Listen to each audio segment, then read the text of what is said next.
So then I thought Big Dick's at the table, maybe in the Cooper district, as we graduated Shayla, as we graduated little Michael, and Big Michael stood on the other side of the field, and Roland Baker came up to me, Junior, as I know him by, and congratulated me, and Damaris came up and said congratulations about little Michael.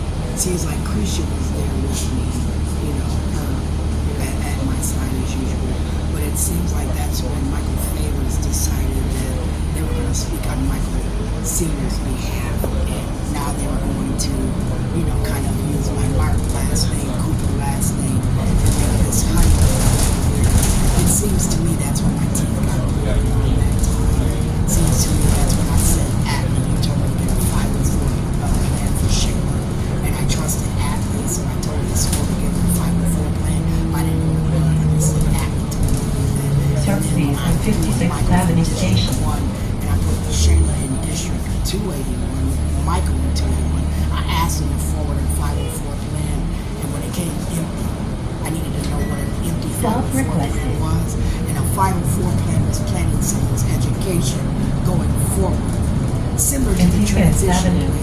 But a 504 plan started the IEP, where a school district identified a child in need, possibly of an IEP, which was services. So I said, as that 504 plan should have been done when Shayla had her tonsils and adenoids out, I said that 504 plan should have been done under Miss Moffin, where under the ideology of the first child psychologist therapist I took my child to, before under job creation, it was one job, the therapist and the psychologist, where they, administered medication.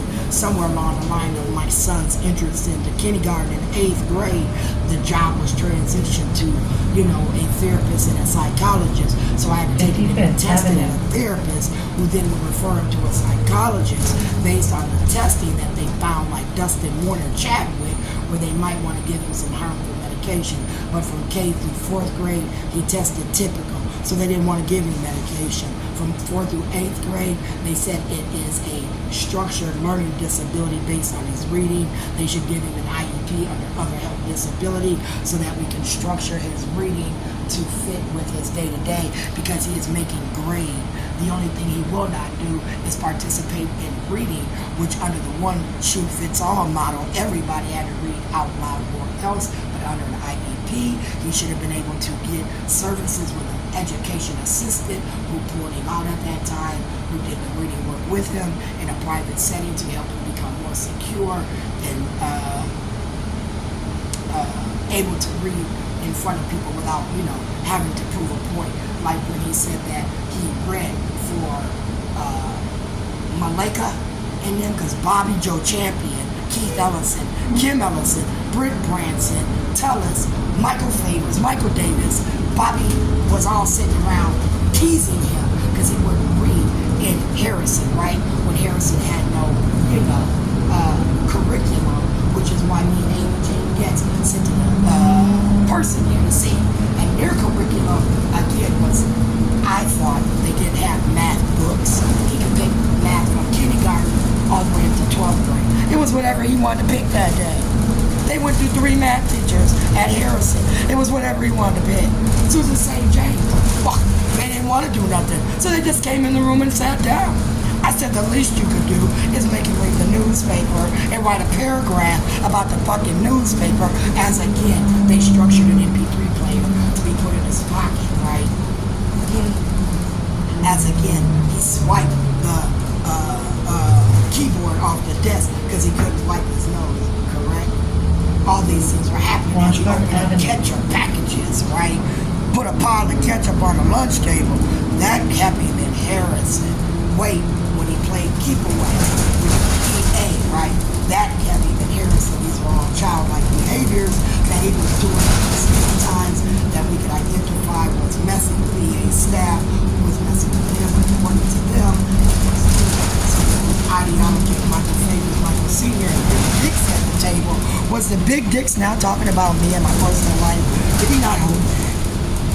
He was gone 12 hours a day.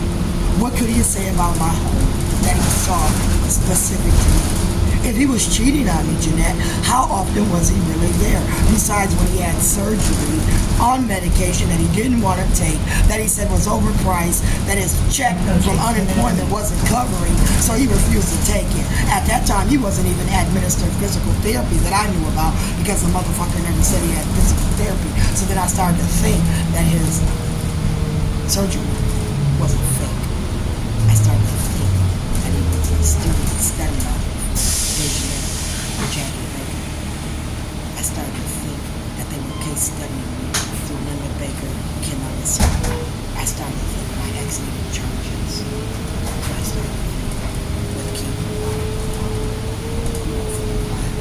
Wall Street case study, but Minnesota so prejudiced love that black business owners like the Amos's came to the press. Black business owners like the Lisa's, what was it? Golden Chicken, Captain Press, right? These are things. King of Wings did just fine. I thought he had a nice little spot after the bar opened up. I never heard him say King of Wings couldn't be spot. I heard him say King of Wings died with him, couldn't come together and get his recipe sold as a national brand recipe, even though locally it's quite known. That's what I heard. Similar to Lucille. I heard that Lucille's chicken was bomb, and they wanted to create one black organization, which was Soul Food, right? And we had the Soul Food restaurant, and then we had the chicken, and then they created the chicken, Lucille's chicken, but it wasn't Lucille's chicken, was it? That's the black bullies always trying to bully our